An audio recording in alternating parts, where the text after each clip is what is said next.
This morning, I'm going to talk to you about a few things that are a little more specific. And as Dr. Penn said, my name is Kathryn Holland. I'm the Family and Consumer Science Agent here in Colquitt County. And my primary expertise are in financial literacy, relationships and communication, and wellness. So today we're going to talk about financial literacy, and I'm going to take you through a curriculum that just got updated and is very beneficial to everybody in the United States right now. And we have a great curriculum package and publication series called When Your Income Drops, and a lot of our agents online are familiar with that. But one thing we need to know is it's also available to our public. So if you can publicly access it, I'll show you how to do that in just a minute. We teach this every month in my county because it is beneficial to everybody, regardless of where you are on your financial journey and where you are on your financial goal journey. So we do this monthly, and today I'm going to talk with you for just a brief minute about what it is, what it offers, and how we can use it a little bit today. You can, for our agents online, you can hand them directly to clients. You can put them up on social media. You can email them or mail them to clients if they call you with a question during about one of these publications. And we're going to go through what each publication contains. It is newly updated and revised. It was originally written by our financial specialists, Michael Rupert and Dr. Kuntz, and Andrea Scarrow and Krista Campbell, and then Dana Carney, the Lanier County Family and Consumer Science Agent, and myself just updated it for 2020 to make sure it has the most current information, and it's newly formatted and repackaged, and you can find that on our website. I'm using this curriculum right now to help my clients, and I hope you can do the same. So the publication topics include the map out, which is an important one, and we'll talk about that in just a moment. It also includes what about your assets, and that talks about the different types of assets: liquid assets, investment assets, and tangible assets. My next favorite, I'm sorry, I didn't ask you to forward the slide. Thank you for doing that. The next one is about cash flow and spending. And that talks about reducing expenses, involving the family, finding alternatives, and bartering. And we actually start the series with this one on the left-hand side, you can see, called Moving Forward. And it is kind of a reset introduction as to what we're going to be doing. It's a great option. You can see the map out right there in the middle, but we'll talk about that again in just a moment. The next one we talk about is cash flow and planning your spending. And I have been using this one myself. I recommend this. It talks about reducing expenses, involving the family, finding alternatives. We mentioned that because the best option when we have a change in our income is, of course, to find a new job. But in this pandemic, that's not always an option, right? We're social distancing. So what are some actionable steps that people can take and use right now to help them restructure their cash flow? And that's part of what this publication talks about. One of the options, of course, is bartering. Maybe I know somebody who has carpentry skills or skills in one of the trades, and I need to get some work done on my yard, but I have a skill and I can tutor their kids, and we can trade out skills without having to exchange actual currency. So maybe I can tutor their kids in science or math for a couple of sessions to trade out skills. And that's a great way to do that. So that's one to look at for sure. The next one we move on to is Insurance Matters, and that's reviewing your policies. Talks about the different types of insurances and what they contain, and the pros and cons of restructuring a policy, because sometimes when our income drops, we need to reduce expenses, but we still want to keep our insurance, so we might be able to shift it around a little bit.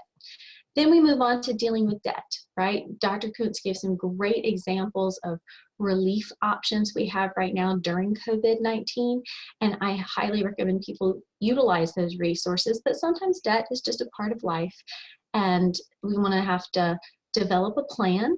Negotiate communication tips are also included, and some other resources. And then we move down to community resources. There's a whole publication just on support networks, types of community resources, where to find them, government assistance options, which can be beneficial right now. And then we moved to housing as our top priority. It talks about renters versus homeowners and the differences between the two when we're dealing with a drop in income, and avoiding foreclosure, Then we move on to some negotiation tips, scam alerts, and hotline and resource information if you are having a housing issue. So that's a great one as well. And then our final one is called taking care of you and your family. And when our income drops, we know it affects every area of our lives, mentally, emotionally, it affects our communication, it affects our stress levels. So I recommend you see that publication for more information on that and taking care of yourself and your family. We can move to the next slide. All right, the map out, this is a worksheet. Again, it's publicly available to our agents and to our community. And it stands for magnitude, assets, priorities, options, unexpected expenses, and timeline. And so magnitude, what's the size of the loss? Have I lost some hours and had my hours cut? Have I been furloughed for a week or two? Or am I looking for a new career? How big is the size of the loss that we're looking at restructuring?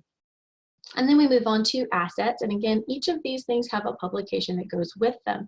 Human capital, skills, tangible assets, investment assets. And then P stands for priority. We all know that housing, food, transportation are our top three. But after that, each family is going to look a little different. They need to structure it from their most important to their least important so they can tell their money where to go effectively. Then we move on to O is our options, and that's ways to make our ends meet. This is where our bartering comes into play as an example. Then we have unexpected expenses and planning for emergencies. I personally really enjoy this section because when we plan for emergencies, I see such a weight come off of community members' shoulders, because when we plan for emergencies, you might say you blew a tire, and if you have a little bit of emergency savings set aside, you just fix the tire.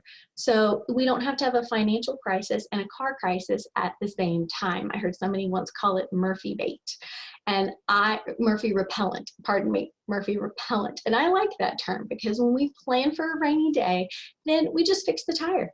We don't have to have a big stressful thing about it. So I love seeing people's stress levels go down with that. And then timeline, managing our cash flow. How much cash do we have on hand in savings? What is my anticipated income? Am I getting a stimulus check? Do I have relief or delayed loan payments or something that is going to make it easier to navigate this? And we've seen that we do. Maybe I don't have student loan payments for the next couple of months. What income do I anticipate is going to be coming in the next several weeks or the next month, and how much and how often? And then of course, we want to look at our financial obligations and assign from the most important, that goes back to our P, to the least important, where that money's going to go, first, second, and third. And we can move on to our next slide. Lastly, I wanted to highlight, this is a publication by our specialist, Michael Rupert, on COVID-19 scams. This is a beneficial one to share with your clients, and you can access it at this top link here on the left. And it really comes down to what we usually talk about. We do have some different scams out there. Please don't click on anything that's trying to give you vaccines or cures. When it comes to scams, that's not our best option. We do have, make sure your malware is up to date. Remember that no legitimate business is going to ask you for personal information like social security numbers, credit card information, bank information over an email or over the phone. I always recommend that you check their website and that you call them back. If somebody calls you, get off the phone, look up that business, call them back, make sure it is a legitimate call.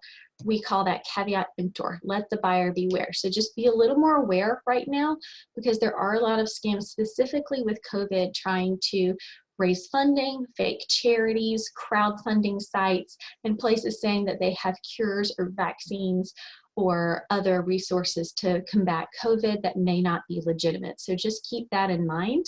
And you can access, when your income drops, publications and the PowerPoint and the worksheets we looked at our website, fcs.uga.edu/extension/money. And that's publicly available to everybody. So I recommend our agents utilize it, but also if you are on here and you're not an agent or with UGA, it's publicly available to you as well. So I hope you enjoy it. And with that, I will turn it over to Melinda Miller.